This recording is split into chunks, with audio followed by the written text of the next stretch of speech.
Это агрегат для замерки температуры на выходе из двигателя газа.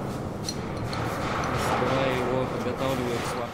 Ильнур Ярулин – учитель биологии по образованию. Вместо школы пошел работать на завод. Здесь уже его всему научили, помогал наставник, а через полгода начал трудиться самостоятельно. Мне нравится работать руками, я и дома, в принципе, все сам делаю. Такие рабочие профессии, мне кажется, должны более цениться. Моя работа очень важная для сферы газоперекачки.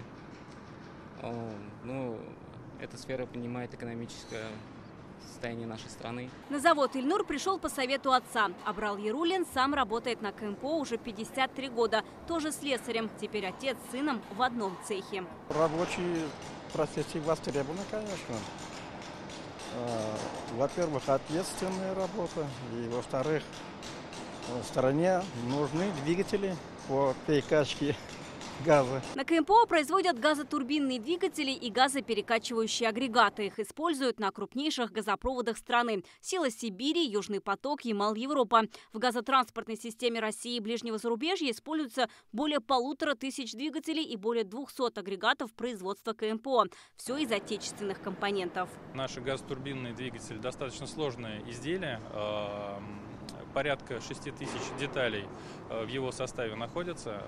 И в рамках импортозамещения у нас проведена работа, где в настоящее время мы полностью обеспечиваем изготовление данного двигателя.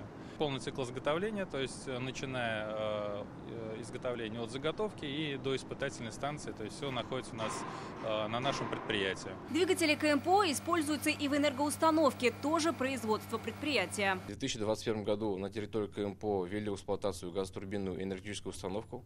Она обеспечивает электрической и тепловой энергией не только наше предприятие, но и сторонних потребителей. КТУ создана на базе двигателя газотурбинного производства КМПО. Она в настоящий момент успешно эксплуатируется. На КМПО работает порядка 4000 человек, и треть из них – это молодые специалисты в возрасте до 35 лет. Это, например, механосборочный цех, и здесь один из самых молодых коллективов. Трудится 190 человек, и половина как раз молодежь.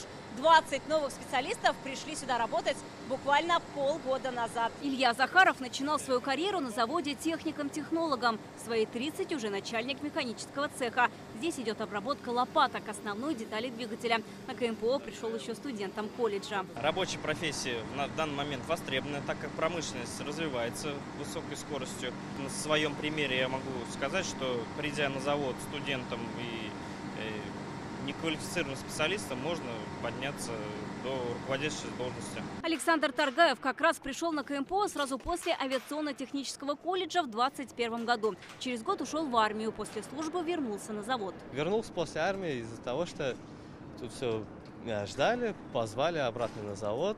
Перспективы, всегда есть работа. Потом позвал папу сюда работать, стабильную зарплату также ему объяснил все.